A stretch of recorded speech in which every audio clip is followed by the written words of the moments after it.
ont organisé une grande manifestation en faveur de la paix au Mali hier au stade Idriss Mohamed Ouya. Le Premier ministre Joseph Djimranga Dadnadi a pris part à cette manifestation. Les militants de l'Union pour le renouveau et la démocratie URD sont en congrès ordinaire. Les travaux se déroulent au ministère des Affaires étrangères. Les échos dans un instant. Le Rotary Club de N'Djamena a organisé une grande soirée de gala hier. La soirée a été agrémentée par plusieurs groupes musicaux. Belgar L'armée sera là pour les précisions.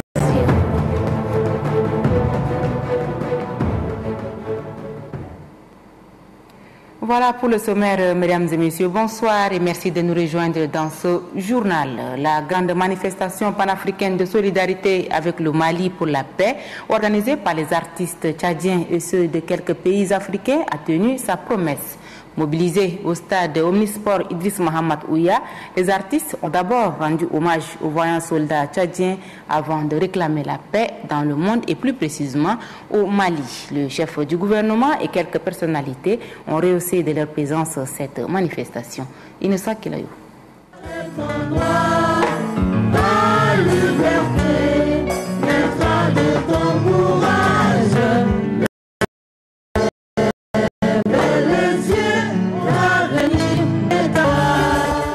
L'initiative est nommée Grande Manifestation panafricaine de solidarité avec le Mali pour la paix dans le monde. Elle est l'œuvre d'un collectif des artistes tchadiens. Et comme il s'agit d'une manifestation panafricaine, plusieurs communautés ont été mobilisées.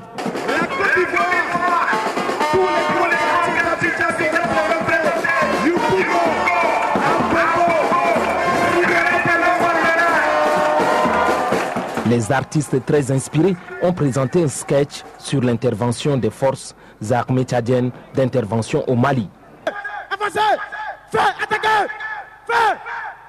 Il faut les attaquer! Attaquez! Attaquez! Ok. Alors, colonel, oui, comment alors? la situation sur le terrain?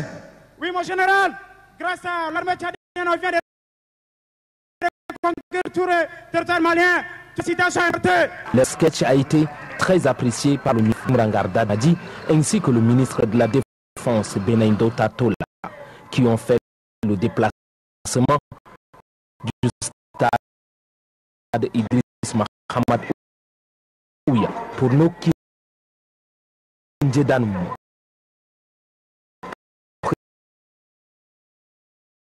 Président du comité d'organisation de cette manifestation, la manifestation panafricaine a plusieurs sens. Majorité France au président français François Hollande répondit favorablement en dépêchant son armée sur le terrain. Alors, réunis au sein du collectif, présentent leur chanson Hommage au Tchad.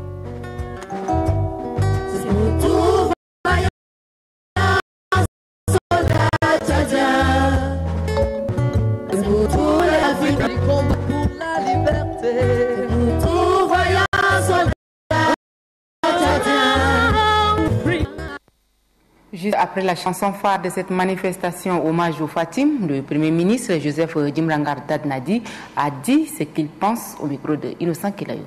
Au-delà de cette mobilisation qui, je l'espère, a été spontanée, je voudrais rappeler qu'en décidant d'intervenir au Mali, le président Idriss Déby Itno n'a jamais cherché à ce qu'on l'applaudisse.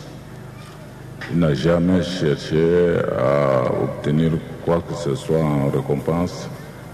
Et je ne pense pas que ce qui est fait aujourd'hui ce soir, c'est ce que lui veut. Il est intervenu au Mali à la demande d'un pays frère qui est en train de vivre une situation similaire à celle que nous-mêmes on a vécue au Tchad pendant plus de 40 ans. Et il a décidé, il a voulu que ce genre de situation n'arrive pas à un autre pays africain.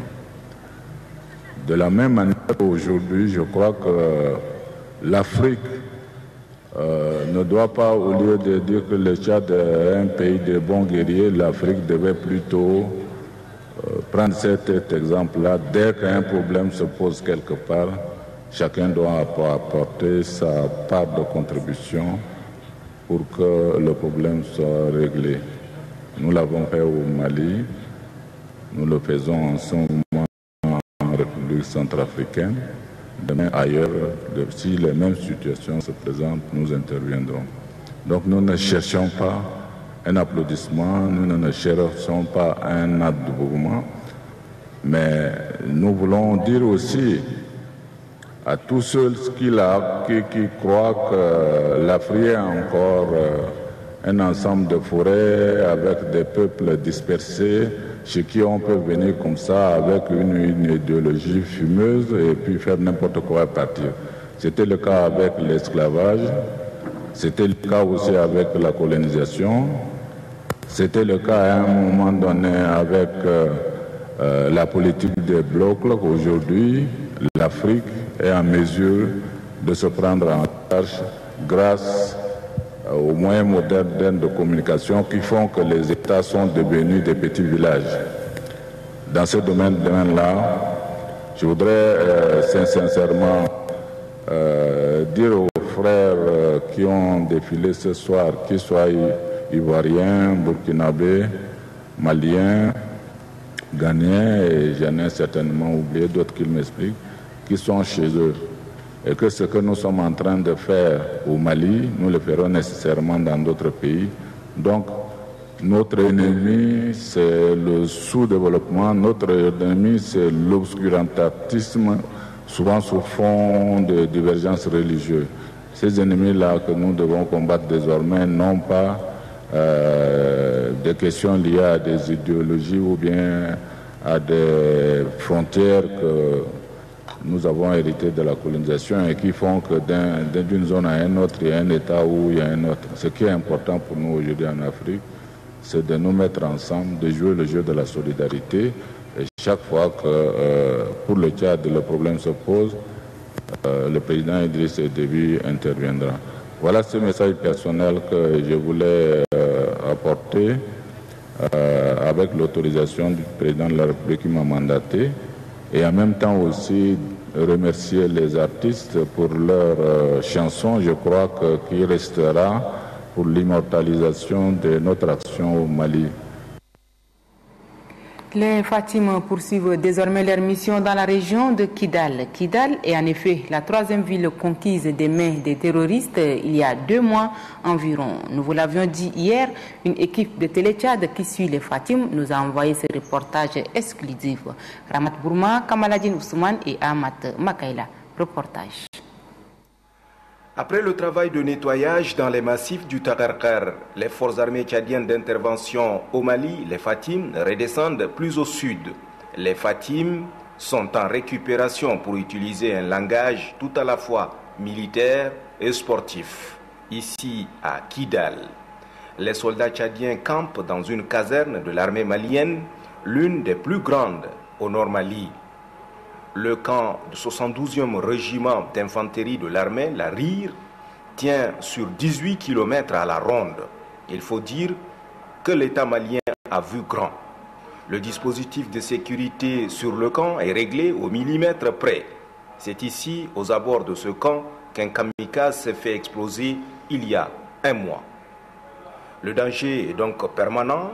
Dans la phase actuelle, les snipers de l'armée tchadienne se préparent à toutes les éventualités, comme ici, avec la redoutable M99, capable d'atteindre sa cible sur une distance de 4 km, munie d'une jumelle de la dernière génération.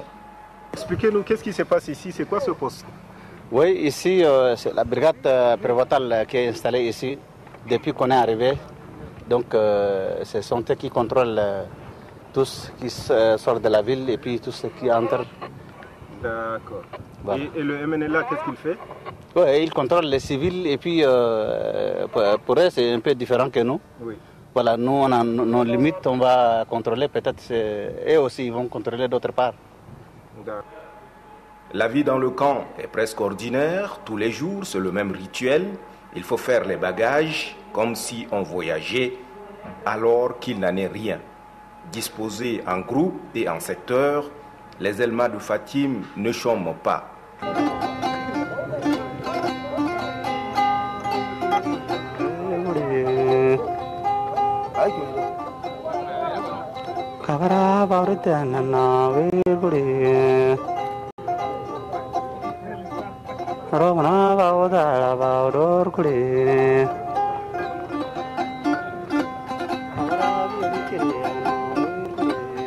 Les patrouilles sont tout à la fois pédestres et motorisées.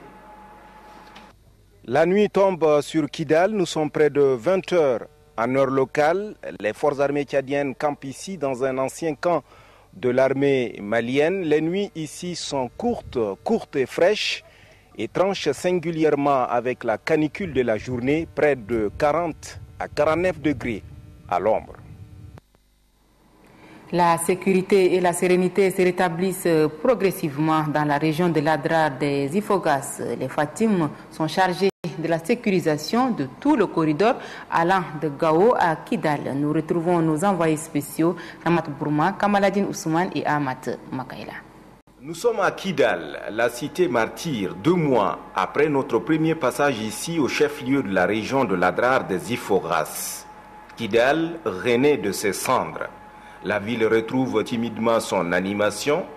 Le marché ne grouille pas encore du monde. Les hommes du MNLA sont visibles dans tous les artères de la ville. La sérénité actuelle tanche avec la psychose d'il y a 2 mois, quand les forces armées tchadiennes d'intervention au Mali arrivaient ici dans leur progression vers le Nord Mali. La seule certitude est que le calme et la sécurité se rétablissent progressivement. Depuis qu'ils sont là, il n'y a pas de problème avec les gens. Même si se trouvent les gens dans les terrains de guerre, il n'y a pas de problème. Il va saluer, il va fouiller, il laisse partir. L'arrivée des Tchadiens, là, vraiment, il y a le marché quand même, franchement.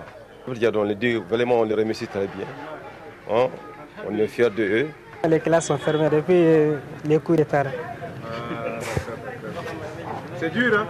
Oh, c'est dur. Qu'est-ce que vous faites maintenant? Pas de l'école. Bon, maintenant, moi, je règle les antennes. Je règle les paraboles, quoi. Tu es un technicien des paraboles? Voilà. Vous captez la téléchat ici? Oui, j'ai capté les téléchats ici. Normal. Fini le calvaire du Moujaou, des Ansaradine et autres supplétifs, la sécurisation de la ville et de ses habitants, mais bien plus de tout le corridor allant de Kidal à Gao est désormais sous la responsabilité des Fatim. Le général commandant les forces des Fatim est formel. Nous sommes revenus tous à Kidal pour une récupération. Et certes, rester à Kidal ne veut dire pas qu'il n'y a rien à faire. Certes, il y a des patrouilles de reconnaissance, ne serait-ce que pour la sécurité de la ville de Kidal où nous sommes. Et effectivement, le service militaire il continue toujours. Certes, on est en récupération, mais cela ne veut dire pas que c'est la fin de la guerre, bon, il faut dormir, non. Cette même ville que nous décrivions il y a 2 mois comme un village fantôme présente tout un autre visage grâce à la quiétude et la sérénité retrouvées. Kidal, qui était jadis un pôle commercial d'importance, lutte aujourd'hui pour la reconquête de cette place enviable. Retour ici à N'Djamena, le secrétaire général du mouvement patriotique du Salut MPS, Beyom Malo Adrien, et ses camarades du parti se sont rencontrés hier au siège du dit parti. C'était pour préparer la campagne de restructuration des organes de base dans les régions de l'Est et du Nord du pays. Innocent Kilani. Après avoir accompli avec succès la vaste campagne de restructuration des organes de base du mouvement patriotique du Salut, à l'ouest, au centre et au sud du pays, le secrétaire général du MPS, le Dr Beyom Malo Adrien et ses camarades se préparent pour entamer les étapes du nord et de l'est du pays. Les régions qui restent à restructurer, vous les connaissez. Il y a la région du Tibesti, la région du Borkou, la région des 2 Enedi, Enedi Est et Enedi Ouest. Il y a le Wadi Fira, le Wadaï, le Darsila, le Salamat le Guéra et le Bata. Pour aborder ces deux étapes qui comptent 10 régions, un itinéraire vient d'être mis sur pied. Le programme de restructuration que nous avons envisagé, c'est de commencer par l'extrême nord pour terminer par le centre. Au cours de cette rencontre d'échange d'idées et de communication avec les précurseurs, le secrétaire général du MPS leur a donné des instructions. Dans le tableau de bord, il a été expressément mis en exergue la méthode de désignation qui est l'élection. Mais en réfléchissant et en échangeant, il s'est avéré judicieux d'adopter le mode de désignation par consensus. Comme dans les autres régions, les conseils régionaux qui seront installés dans les 10 régions restantes auront la lourde mission, celle de mettre en marche les recommandations issues du 5e congrès. Ces recommandations portent sur l'efficacité et le dynamisme du MPS sur toute l'étendue du territoire. Une délégation du conseil régional du MPS du Logone occidental est quant à elle déjà en tournée de restructuration et d'installation des conseils départementaux. La délégation est conduite par le secrétaire régional Beram Goto Germain. Mohamed Moussa Abamicheï. La première étape de la mission du secrétaire régional du MPS du Logone occidental est Krim dans le département de Guéni. Aussitôt arrivé, Beram Goto Germain a installé le conseil départemental du MPS de cette localité.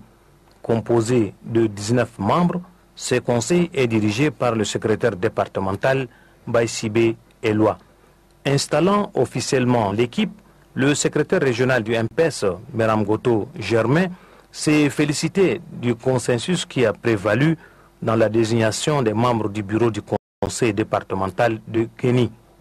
Beram Goto Germain encourage et exhorte la nouvelle équipe du MPS du dit département à bien mener sa mission, celle de mettre en place les conseils sous-préfectoraux et cantonaux.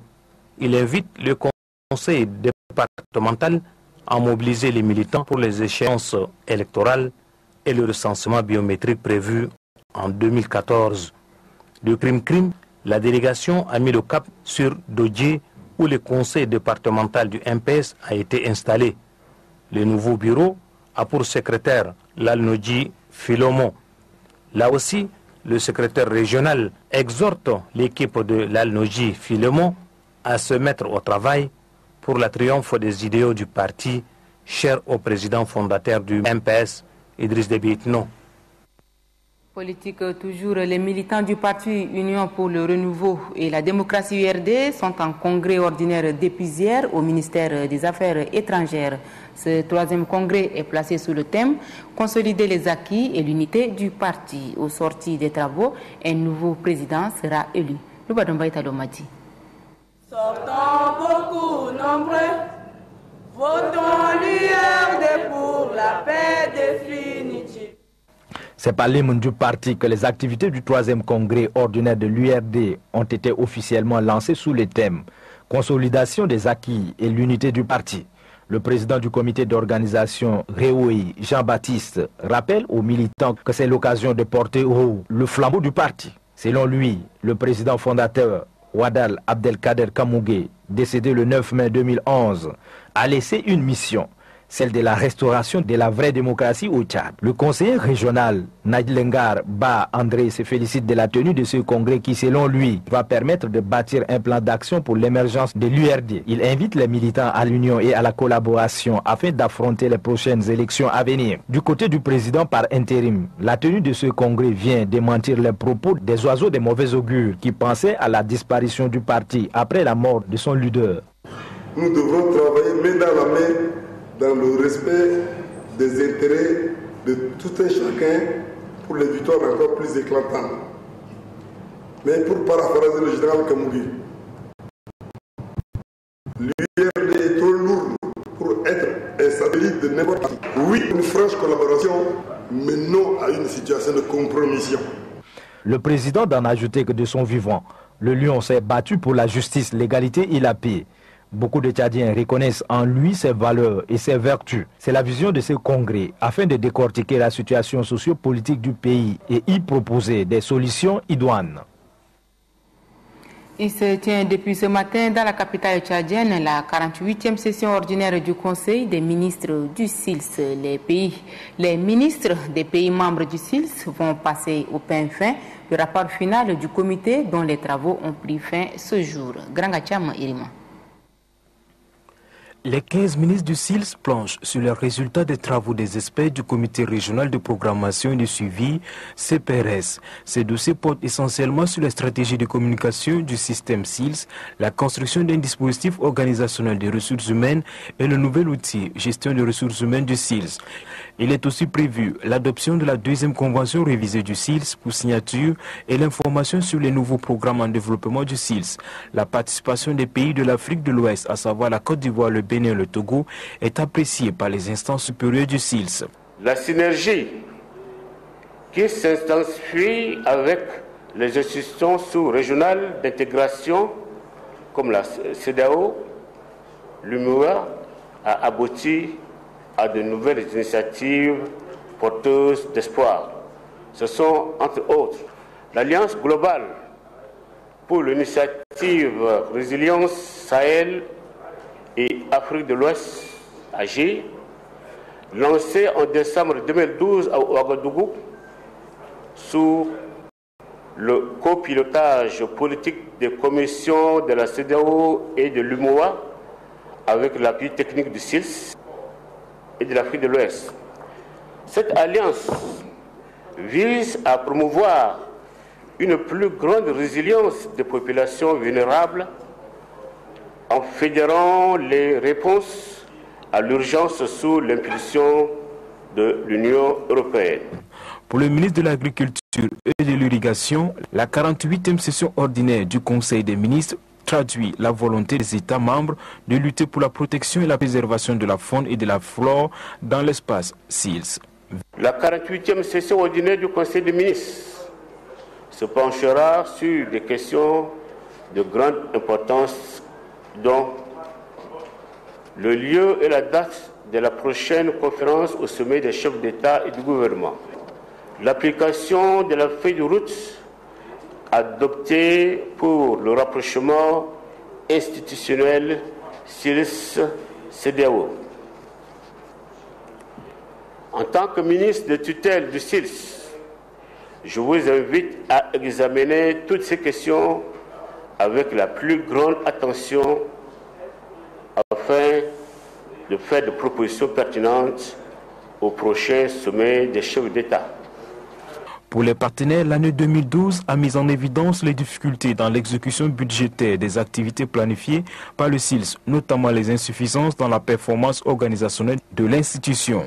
94% du budget 2013 du SILS est pris en charge par les partenaires dont l'Union européenne, l'USAID, la France, le Canada et la BAD. Le communiqué final sera soumis au sommet des présidents du SILS le 9 avril prochain. Le ministre du Développement pastoral et des productions animales est allé à la rencontre des éleveurs de Kosalari, un petit village situé dans la région de Hadjar Lamis. Doudou Artin, accompagné d'une forte délégation, est allé s'enquérir des difficultés que cette couche de la population éprouve dans ses activités. Reportage Saint-Tiche Mantar. C'est la deuxième fois qu'Amir Adoudou Artin, le ministre du Développement pastoral, va au-devant des éleveurs dans leur cadre de vie. Pour l'occasion, il était en compagnie de son collègue de la santé et du vice-président de la Confédération interprofessionnelle de la filière élevage du Tchad, Confifet, ainsi que des gouverneurs du lac et du Hadjar Lamis. Ce dernier s'est d'ailleurs réjoui de la visite des ministres à Kosalari, village situé à plus de 120 km de N'Djamena. Ici, la nature est clémente et les éleveurs peuvent paître leur cheptel, constitué de milliers de têtes de bœufs peuls, reconnus pour leur forte productivité. Un spectacle réjouissant pour le ministre du Développement pastoral qui souligne que le gouvernement accorde à ce secteur toute son importance. L'évolution croissante de la dynamique d'aménagement et d'occupation des terres qui ne serait pas basée sur des stratégies politiques et plans d'aménagement empiète inéluctablement sur l'accès aux ressources pastorales. Une telle situation implique une réflexion collective entre les communautés, les acteurs institutionnels que nous sommes, en vue de dégager et soutenir des actions en faveur de la valorisation du potentiel de production et de la conservation des ressources naturelles. Les éleveurs de Kosalare, à l'instar des autres, rencontrent plusieurs difficultés dont ils se sont entretenus avec leur ministre de tutelle. Il s'agit entre autres des difficultés d'identification des couloirs de transhumance qui est à la base du conflit agriculteur-éleveur. Le ministre du Développement pastoral a rassuré que des solutions seront trouvées. La Confifet également s'engage à contribuer à la résolution de ces difficultés. La Confédération interprofessionnelle de la filière élevage regroupe en son sein la fêtière nationale d'éleveurs, entre autres l'association des éleveurs du Tchad, dont je suis l'un des membres fondateurs en 2009, des commerçants de bétail et de bouchers, tanneurs, transformatrices. C'est un cadre de concertation et de dialogue entre tous les acteurs de la filière élevage. Je vous rassure donc que vous pouvez compter sur notre franche collaboration et notre détermination à faire réussir cette opération indispensable pour le développement socio-économique des éleveurs.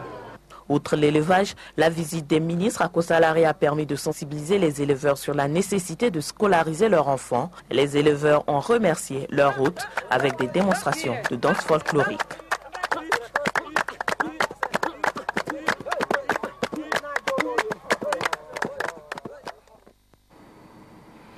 Cette mission ministérielle à Kosalare avait également un but sanitaire. Le ministre de la Santé publique s'est donc déplacé avec une forte équipe de techniciens mobilisés pour consulter et soigner les éleveurs nomades et toutes leurs familles. Une action du gouvernement pour s'assurer de la santé de cette population particulière. Mohamed Moussa Bamicheï.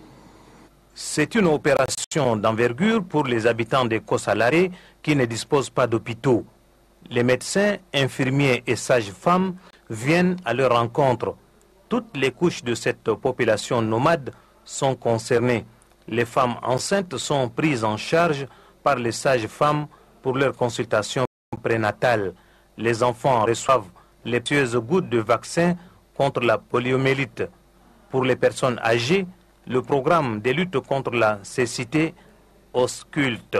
Le ministre de la Santé publique a souligné qu'il s'agit en fait de matérialiser la volonté du gouvernement d'assurer les soins de santé à tous les Tchadiens. Cette mobilisation, c'est pour dire que la santé, c'est l'affaire de tous. C'est notre affaire à tous.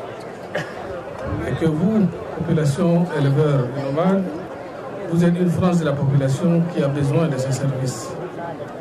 Par ces actions, nous voulons témoigner donc ou démontrer l'engagement du président de la République pour soulager la souffrance de tous ses concitoyens, notamment les éleveurs et nomades. Le ministère de la Santé a bénéficié de l'appui de ses traditionnels partenaires, l'UNICEF et l'OMS.